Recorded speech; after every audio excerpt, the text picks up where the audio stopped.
안녕하세요, 이상원입니다. 자, 취업 준비하시는 분들 GMP 교육 많이 들으시죠? 저도 GMP 교육을 하는 강사들 중에 한 명입니다만은 GMP 교육에 관련돼서 이제 질문을 받으면은 뭐 이런 질문들이 많습니다. GMP 교육 어디서 듣는 게 좋으냐? GMP 교육하는 기관을 좀 알려달라. 그다음에 어디가 뭐 인증된 교육기관인지 아무래도 좀 인증된 곳에서 들어야 되는 게 아닌가. 사전 조사 없이 이제 막 질문하시는 분들 보면 뭐 GMP와 해썹 중에 어떤 걸 들어야 되나요? 해썹은 식품입니다. 전혀 관계가 없는 거예요. 그리고 또 어떤 분들은 뭐 GMP 인증을 받으려면 어떻게 됩니까? GMP 인증은 회사가 받는 거예요. 개인이 받는 게 아닙니다. 예, 그래서 뭐 별별 질문들이 다 나오는데, 좋습니다. 뭐, 일단 취업을 좀 준비해야 되는 상황이고, 예, 이제 앞으로 뭐, 한 달 후면 이제 졸업을 앞두고 있는 분들이 굉장히 이제 걱정도 많고, 이제 정말 본격적인 경쟁에 내몰리는 상황이죠. 예, 굉장히 절박하고 생존의 문제니까, 예, 여러분들 뭐, 이제 굉장히 적극적으로 지금 임하고 있다는 걸 이해하고 있습니다. 근데 일단 그런 질문 중에서 사실 보면은 제가 기대하는 질문이 한 번도 나온 적이 없어요. 무슨 질문이냐면 GMP 교육 왜 받습니까? 라는 질문. 사실 이게 가장 본질적인 질문 아닐까 생각해요. 그런데 사실 GMP 교육을 받을 필요가 있나요? 왜 받나요? 네, 이런 질문을 그 누구도 한 사람이 없습니다. 그래서 제가 여러분들한테 지금 질문을 드리는 겁니다. 왜 받으시는 거죠? 아마도 제대로 대답을 못 하실 겁니다. 일단 그걸 얘기하기 전에 그것보다 먼저 해야 될 질문들이 있어요. 취업을 준비하기 위해서는 일단 우리가 뭐를 해야 돼요? 전략을 짜야 됩니다. 스트래티지라고 그러죠. 예, 취업 전략. 전략이라고 하는 건요, 물론 뭐 전략 이게 다 하시겠지만, 예, 이걸 좀 풀어서 말씀을 드리면은, 내가 달성할 수 있는 목표를 설정을 하고요. 이 목표를 달성하기 위해서 지금 처한 상황에서 가장 최소의 시간과 최소의 노력으로 목표를 달성하기 위한 계획을 세우는 것을 우리가 전략을 세운다. 이렇게 얘기할 수가 있겠네요. 자, 그러면 취업 전략을 세우려면 일단 기본적으로 제약회사 품질관리팀에서 뽑고자 하는 인재상이 어떤 것이냐를 먼저 알아야 될 필요가 있습니다. 이게 어떻게 보면 당연하다고 볼 수가 있는데, 이 당연한 얘기를 하나 둘씩 체계적으로 생각을 해야지 우리가 어떤 것부터 우선적으로 해야 되느냐라고 하는 우선순위를 줄 수가 있고요. 그래야지 여러분들이 최소의 노력과 시간을 들이면서 효율적으로 취업 준비를 할 수가 있다라는 생각이 들어서 지금 말씀드리는 거죠. 자, 첫 번째로는요, 제가 그 제약회사 신입사원들을 이제 뽑아본 경험을 바탕으로 말씀을 드리는 겁니다. 제약회사 품질관리에서 일하려면 어떤 사람을 뽑는 게 좋겠습니까? 그러면 여기서 하는 일이, 일단 가장 많이 하는 일이 뭔지 알아야 되겠죠. 저번 시간에 말씀드렸습니다. 제약회사 품질관리에서 하는 일은 가장 많이 하는 일이 시험 분석입니다. 화학 분석이에요. 그러니까 가장 중요한 게 뭡니까? 지원자의 전공. 그래서 저번 시간에 출신 학과의 중요성에 대해서 말씀을 드렸어요. 그건 다 보셨죠? 아마도 이제 헷갈리는 거 없이 아마 깔끔하게 다 정리가 되셨을 거라고 봅니다. 아, 내가 졸업한 과가, 내가 졸업하려는 과가 과연 지원 자격이 되느냐, 안 되느냐. 이게 제일 중요합니다. 이게 헷갈리면 안 돼요. 자, 전공이 뭐라고 그랬습니까? 화학 관련 학과. 화학적인 지식을 가지고 있어야 되고요. 그 다음에 이제 뭐예요? 또 중요한 게 요새 우대사항으로서 시험 분석 가능자, 그죠? 예. 이건 시험 분석 가능한 사람 뽑겠다는 얘기예요. 교육할 시간 없이 바로 들어와서 시험할 수 있는 사람. 그래서 기기 분석과 이화학 시험 경험이 있어야 된다. 특히 이제 이화학 시험뿐만 아니라 HPLC 같은 이런 기기 분석도 굉장히 필수적이다라고 말씀드렸어요. 자, 그 다음에 제약회사 품질관리에서 일하기 위해서 두 번째로 중요시 여겨야 될 인재상이 어떤 겁니까? 자, 요런 전공 화학 실력과 시험 분석 경력을 가지고 일을 했어요. 일을 했으면 이제 그 결과를 어떻게 해야 돼요? 보고를 해야 되겠죠. 그리고 또 일을 하면서 중간중간에 기록을 해야 됩니다. 그러려면은 그 다음 필요한 것이 영어도 아니고 GMP도 아니고 뭐 컴퓨터 소프트웨어 능력도 아니고요. 일단 국어를 잘해야 됩니다. 국어를 잘해야 되니까 약간 좀 의아할 수 있죠. 그런데 이게 의외로요. 회사에서 이제 같이 일을 하다 보면은 의외로 이거 뭐 학벌 과도 관계없어요. 학사가 됐던 석사가 됐든 국어를 의외로 못하는 사람들이 많습니다. 그래서 국어 실력을 봅니다. 이거 국어 실력은 어디서 봅니까? 국어 실력이 드러나는 곳은 자기소개서, 입사지원서, 여러분들이 쓴 글에서 그 지원자의 국어 실력이 드러납니다. 그 다음에 보고라고 하는 게 항상 그 서면 보고만 있는 건 아니죠. 구두로도 보고를 합니다. 그 다음에 또 지시한 내용을 잘 이해를 해야 돼요. 그러니까 잘 듣고 말을 잘하고 이런 것들도 마찬가지로 면접에서 평가를 하게 됩니다. 그러니까 면접 시간이 뭐 이 사람이 얼마나 뭐 잘할 것이냐 이걸 보는 게 아니라 기본적으로 이 사람이 과연 알아듣는 걸 잘 알아듣고 거기에 적절한 대답을 잘 하느냐. 일단 이게 기본이에요. 그래서 여기서 국어 실력을 평가를 합니다. 중요하죠. 자, 그럼 그 다음에 이제 일을 하기 위해서 중요한 게 뭡니까?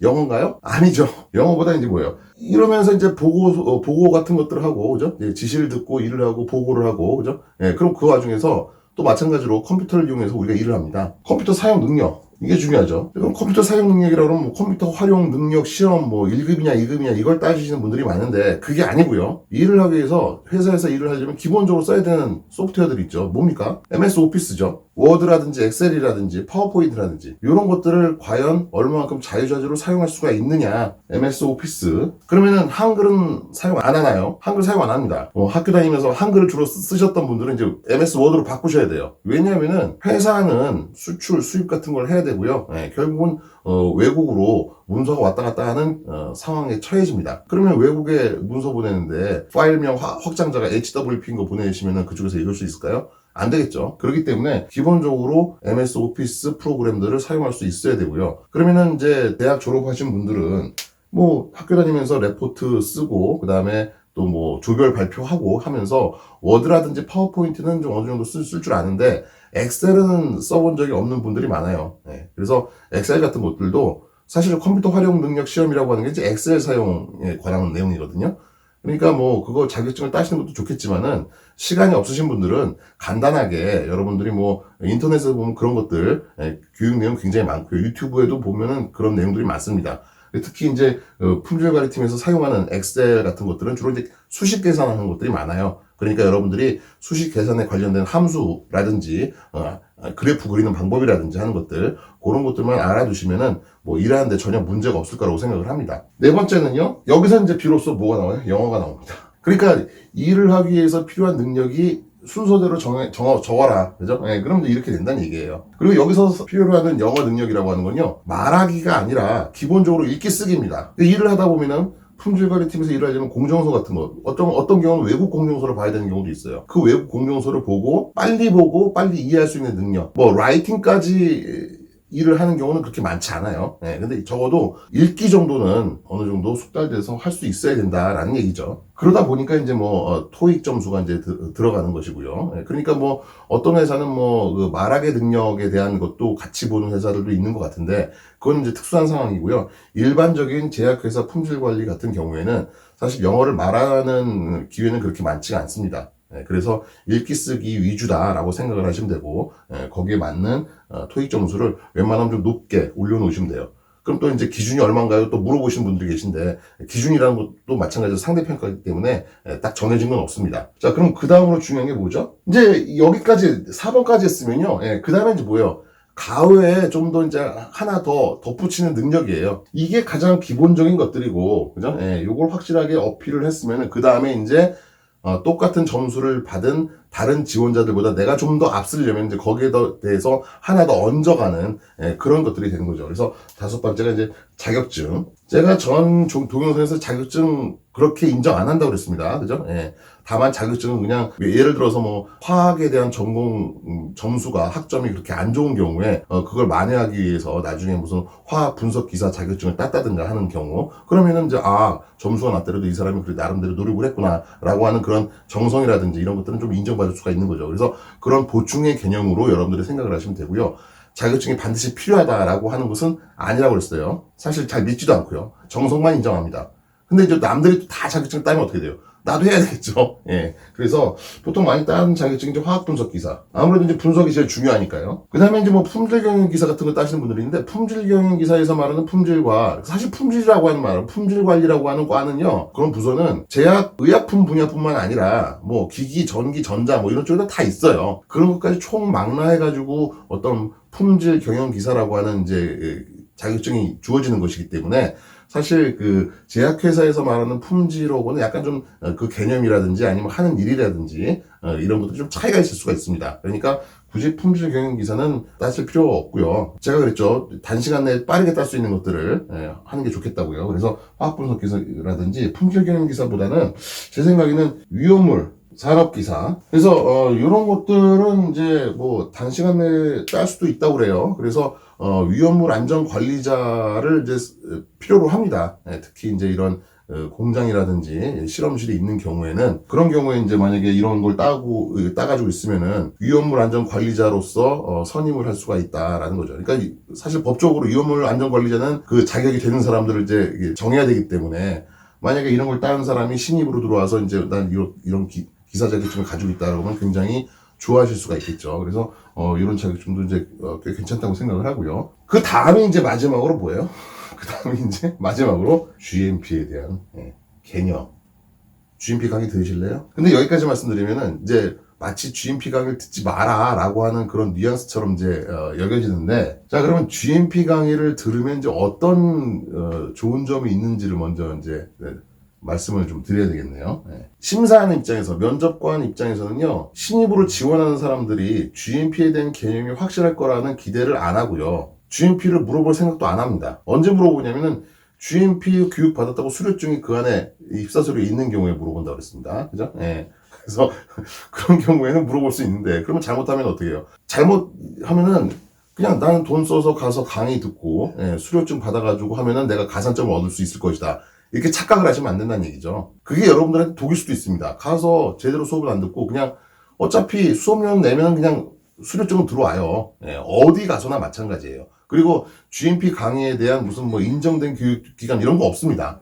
GMP는 그냥 교육은 뭐 아무 데서나 시킬 수도 있고요. 그죠? 그냥 거기서 자체로 만들어준 수료증일 뿐이에요. 이게 어떤 뭐 권위를 가지고 있거나 이걸 가지고 있으면 좀 더 가산점을 받는다거나 이런 건 하나도 없습니다. 그러니까 그걸 갖다가 하면은 그냥 교육을 받았다는 증명은 될 수 있는데 제대로 교육 받았는지 이런 거에 대한 인정은 안 될 수도 있다는 얘기죠. 인정을 안 할 수도 있죠. 그죠? 이건 뭐 다 알아요. 면접관들도 가서 수강료 내고 하루 그냥 듣고 이따 오면은 수료증 준다는 거 다 압니다. 그러니까 그게 첨부돼서 오면은 이거 봐라, 들으셨어요? 그러면 뭐 어디 한번 봅시다. 어디 GMP가 뭡니까? 이제 이런 식으로 이제 물어보게 되는 것이죠. 차라리 없으면은 더 나을 수도 있는데. 근데 만약에 그게 끼워져 있는데 제대로 대답을 잘하고, 그죠? 그 다음에 거기에 대한 어떤 개념이 잘 박혀 있어요. 그럼 어떻습니까? 그러면은 좋은 점수를 받을 수가 있다라는 얘기죠. 그래서 사실 전략으로 따지면은 GMP를 꼭 알아야 되느냐라고 하는 것은 제일 마지막에 속하는 내용이지만은, GMP 교육을 들으면은 이제 장점이라고 하는 게 있습니다. 자, 어떤 장점이 있냐면요, GMP라고 하는 것은 Good Manufacturing Practice죠. 그래서 의약품 제조 및 품질 관리 기준이에요. 그러면은 의약품을 제조하는 모든 제약회사는요, 이 의약품을 제조하기 위해서 이게 이제 뭐냐면 최소로 정해진 기준이라는 얘기입니다. 이건 약사법 안에 들어있는 기준이에요. 그러니까 의무사항이죠. 최소의 기준이기 때문에 GMP에 의해서 이 제조나 품질 관리 활동이 이루어지게 돼 있습니다. 그러니까 사실 GMP를 가장 많이 하는 사람들은 GMP 강의라는 강사가 아니라 GMP에 의해서 제조 및 품질 관리 활동을 하고 있는 제약회사에 오래 다닌 사람들. 이 사람들이 GMP를 제일 잘합니다. 평상시에 계속 실무를 통해서 GMP를 습득을 하니까요. 그리고 밖에서 뭐 아무리 GMP 교육을 받고 입사를 했다고 하더라도 입사한 신입사원들 아니면 거기서 다니는 경력사원들을 대상으로 정기적으로 GMP 교육이 계속 이루어집니다. 그게 또 GMP의 의무사항으로 또 돼 있어요. 그러니까 적어도 한 달에 한 번씩은 반드시 교육을 아마 하게 될 겁니다. 어떤 회사는 평가도 하고요. 그런데 왜 취업준비생들이 GMP를 듣냐? 자, GMP를 듣게 되면은 결국은 여기서 뭐가 나옵니까? 제조에 관한 거, 품질 관리에 관한 거, 원료 관리에 관한 거, 뭐 여러 가지 그 의약품 제조를 할 때 필요한 여러 가지 기준들을 갖다가 배우게 되고요. 그러면 자동으로 뭘 알아요? 거기서 하는 일, 그죠? 업무에 대한 파악이 됩니다. 그죠? 업무 파악이 돼요. 더구나 QC라고 하는 부서는 어떻습니까? 이거는 제품을 평가하는 부서잖아요. 그죠? 그러다 보니까 GMP와 가장 가까이서 GMP의 영향을 많이 받는 부서다. GMP의 영향을 받아서 업무를 하는 부서다라고 볼 수가 있고요. 그러려면은 GMP 교육을 듣게 되면은 QC에서 하는 업무들이 많이 보이게 되는 것이죠. 그러면서 이제 자기도 모르게, 그리고 또 GMP 강의라는 강사분들은 어때요? 거의 대부분이 다 20년 이상 제약회사에서 오랫동안 근무를 하시면서 현직자 혹은 전직자인 그런 강사들이 많습니다.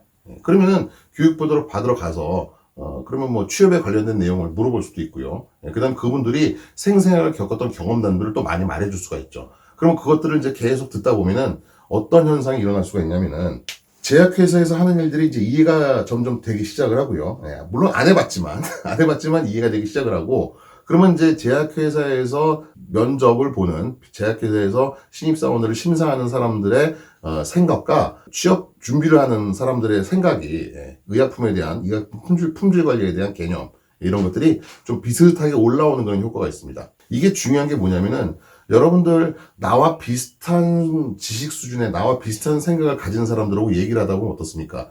친밀감을 느끼죠. 입사라고 하는 것, 취업이라고 하는 것은요, 회사에서 채용이라고 하는 것은 같이 일할 사람들을 뽑는 거거든요. 너무 뛰어나지도 너무 떨어지지도 않는 자기들하고 비슷하게 생각을 하면서 같이 일할 수 있는 사람들을 뽑는 거예요. 그런데 뭐 이 사람이 쓴 입사지원서라든지 아니면 면접을 하면서 하는 얘기들이 자기들이 의약품 품질이라든지 이런 거에 대해서 생각하는 바와 비슷한 내용을 얘기를 하게 되면 어떻게 되겠습니까? 그럼 이 사람이 품질에 대해서 좀 개념이 있네. 이런 좋은 인상을 또 풍길 수가 있다는 얘기고요. 그다음에 이런 교육을 많이 받으면 어떻게 돼요? 자기소개서라든지 아니면 입사지원서에 이게 쓸 말이 많아집니다. 하나 또 이것도 좋은 경험이 될 수가 있는 거잖아요. 그래서 그런 쓸 말이 많아지면 어떻게 됩니까? 그러면 이제 이 사람은 그래도 준비를 많이 했구나라고 느낄 수가 있는 것이죠. 물론 면접관들마다 달라요. 저 같은 경우는 뭐 어디서 교육을 굉장히 잘 받으셨네 이렇게 생각할 수도 있고요. 어떤 사람들은 그런 교육을 하는 데가 있는지도 모르는 상태에서 그래도 이 사람은 어떻게 회사 생활도 안 해본 사람이 의약품 품질에 대한 개념이 아주 확실하게 잡혔네 이렇게 생각할 수도 있는 거죠. 그래서 그런 교육들이 있으면은 찾아다니면서 열심히 들으시고 하는 게 이런 부분에서 굉장히 도움이 될 수가 있다라는 말씀을 제가 드리는 거고요. 그럼 만약에 내가 보니까 이거 수강료도 내야 되고요. 아무래도 그렇죠. 그래서 나는 그런 데다 돈 쓰기 싫어가지고 안 들었다. 그죠? 듣기 싫다. 안 들을 수도 있어요. 그죠? 안 들을 수도 있어요. 그러면 안 들었는데도 그래도 뭐 좀 GMP에 대해서 내가 좀 어떤 개념을 좀 잡고 싶다, 공부를 하고 싶다 하시는 분들은 뭐 구글에다가 GMP 검색을 하시면 거기에 뭐 자료가 어마어마하게 많이 나올 겁니다. 그죠? 특히 식약처에서 이제 GMP에 대한 가이던스 같은 거 나오거든요. 그래서 의약품 제조 및 품질관리 기준 뒤에다가 가이던스라고 치시고 검색을 하시면은 뭐 관련된 GMP에 관련된 여러 가지 내용들 PDF로 많이 나와 있습니다. 그래서 뭐 누구나 다운받아가지고 볼 수 있으니까요. 혼자서도 공부가 가능하시죠. 그래서 뭐 제가 이거 꼭 들어야 된다, 말아야 된다 이런 게 아니라 GMP 교육을 받으면 이제 이런 장점이 있을 수가 있다라는 걸 말씀을 드리고요. 또 하나, 이제, 지금 연초니까 지금 말씀을 드리는데, 작년까지는 이제 이런 것들이 굉장히 활발했어요. 이게 뭐냐면은, 여러 기관에서 취업 준비생들을 모아다가 취업 교육을 시키는 그런, 이제, 활동이 있습니다. 그러니까, 여러분들 보시면은 무슨 센터, 제가 뭐 구체적으로 좀, 적어드리지 못하는 걸, 좀 이해해 주시기 바랍니다. 무슨 센터라든지, 무슨 뭐, 협회라든지, 무슨 본부라든지, 또는 무슨 뭐 진흥원, 이런 이름이 붙은 기관에서 취업을 준비하는 취준생들을 모집을 해가지고, 취업 교육, 제약 바이오, 뭐, 아니면 바이오, 뭐, 제약, 뭐 이런 식으로 해가지고, 취업 교육 과정, 이런 것들을 운영하는 경우가 있습니다. 이거 올해는 모르겠어요. 올해는 지금 바이러스 때문에 이게 지금 제대로 될지 안 될지 모르겠는데 작년까지만 해도 이런 것들이 굉장히 많았습니다. 이런 기관들에서. 그래서 이런 과정을 운용을 하고 만약에 수강생을 모집을 하면은 여러분들은 하여간 그런 정보가 있으면 무조건 한번 지원을 해보십시오. 이 과정이 어떤 과정이냐면 보통 한 2개월에서 3개월 정도 이루어져요. 그리고 매일 갑니다. 매일 가서 강의를 들어요. 보통 하루에 6시간에서 8시간 강의를 듣습니다. 그러니까 이건 뭐 굉장히 빡세죠. 뭐 2개월이라고 하면 2개월 내내 매일 토요일날 일요일 빼고 가서 강의를 듣는 거예요. 제가 왜 이거를 갖다 아냐면 저도 여기에서 하는 이런 교육 과정의 강사로 이제 초빙 받아가지고 가서 이제 강의를 많이 했기 때문에 알고 있는 거죠. 근데 이 과정이 좋은 게 뭐냐면은 생각을 해보세요. 2개월이 됐든 3개월이 됐든 매일 가서 6시간에서 8시간 동안 강의를 듣는다. 그러면은 대학교에서 이 수업 받는 것보다 더 빡셉니다. 힘들죠. 그런데 거기서 그만큼 많은 양의 교육을 시키니까 어떻습니까? GMP는 당연하고요. 거기에 보면 무슨 생산 관리에 관련된 거, 품질 관리에 관련된 거, 심지어는 뭐 품질 보증에 관한 거, 이런 것들까지 아주 폭넓게 아주 많은 양의 교육을 받을 수가 있습니다. 또 어떤 경우는 품질 관리를 지원하는 사람들을 위해서 기기 실습도 시켜줍니다. 그건 무료예요. 또 충격적인 것은 무료입니다. 그러니까 여기에 만약에 수강을 지원해가지고 그러니까 이제 여러 사람들이 이걸 보면은 이제 무료니까 많이 지원을 하겠죠. 그러면 거기서 이제 모든 사람들을 다 교육을 시키는 게 아니라 20명에서 30명을 추립니다. 그래서 그 인원을 가지고 이제 교육 과정을 한 2개월, 3개월 동안 실시를 하죠. 그러면은 거기서 정말 이 내용이라고 하는 게 웬만한 5년, 10년 차 직장을 다니고 제약회사를 다니고 있는 사원들보다 더 많은 지식을 배울 수가 있습니다. 저도 가서 강의를 하면서 속으로 놀랐어요. 교재를 보고. 야, 이런 것까지 가르치냐? 그 정도로. 그러니까 아주 굉장히 본인으로서는 이득이죠. 근데 이제 여기서 이 과정을 듣다가 중간에 뭐 취업을 하면 이제 과정을 안 듣고 이제 바로 그냥 회사에 취업을 할 수밖에 없는 거죠. 저는 사실 취업이 돼도 그 과정은 끝까지 마치는 게 더 낫지 않나라는 생각을 들 정도로 그런 과정입니다. 제가 뭐 이걸 선전하는 건 아닌데 이런 과정을 운영을 해요. 그리고 여기가 이제 보면은 거의 뭐 공기업이라고 할 수 있는 회사들이고요. 이걸 과정을 들은 사람들은 취업률이 꽤 높습니다. 일반적인 취업률에 비해서 굉장히 높아요. 그 이유는 첫 번째로 아까 제가 말씀드린 이런 교육들을 받으니까 당연히 회사에서 하는 일들이라든지 이런 것들은 이제 이해가 잘 될 거고요. 그럼 자기도 모르게 면접관들이 좋아할 만한 글이라든지 면접관들이 좋아할 만한 어떤 품질에 대한 이야기라든지 이런 것들을 많이 할 수가 있고요. 그 다음에 입사시험에서 이제 쓸 말들이 굉장히 풍부해지겠죠. 그래서 교육 효과에 의해서도 취업률이 높아집니다. 두 번째는요. 이거는 제가 확인한 건 아닌데 뭐 여러분들한테 일단은 제 추측이지만 거의 굉장히 좀 합리적이라고 생각을 합니다. 자, 여기서 무료 교육을 시켜준다는 얘기는 결국 뭡니까? 자기들 돈 써가지고 뭐 취업준비생들을 위해서 무료 봉사하는 건 아닐 거 아니에요. 저는 여기 가서 강의를 하면 강의료를 받습니다. 그럼 그 돈이 어디서 났겠습니까? 그런 돈들은 국가 예산에서 나온 겁니다. 국가에서 취업을 장려하기 위해서 따로 빼놓은 예산에서 이제 이런 기관에서 이제 예산을 쓰는 거죠. 그러면은 나라 돈을 썼으니까 어떻게 돼요? 거기에 대해서 결과를 내야 됩니다. 그죠?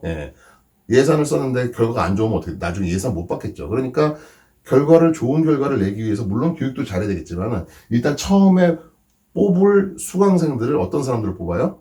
취업이 잘 될 것 같은 사람들을 뽑을 겁니다. 이건 저만의 생각이에요. 뭐 제가 확인하거나 이런 건 아닙니다. 근데 아마도 취업이 잘 될 것 같아요. 그죠? 왜? 우수한 수강생을 선별을 해서 취업률이 높아진다라고 생각을 합니다. 그래서 여러분들이 만약에 이런 정보를 보시면은 반드시 신청을 하시고요. 신청을 해서 됐다. 그러면 이제 어떻게 생각하시면 돼요? 아, 내가 그래도 나름대로 남들에 비해서 합격이 될, 취업이 좀 잘 될 만한 그런 가능성이 좀 높구나라고 느끼시면 되고요. 또 그렇다고 해서 뭐 교육을 대충 받으시면 안 되고요. 그래서 이제 교육을 잘 받으시면은 이게 취업뿐만 아니라 여러분들이 계속적으로 제약 바이오 분야에서 직장 생활을 하면서 굉장히 큰 도움이 되실 겁니다. 그래서 아주 좋은 기회예요. 그래서 교육 잘 받으시고 만약에 안 됐어요. 안 됐어도 너무 실망하지 마시고요.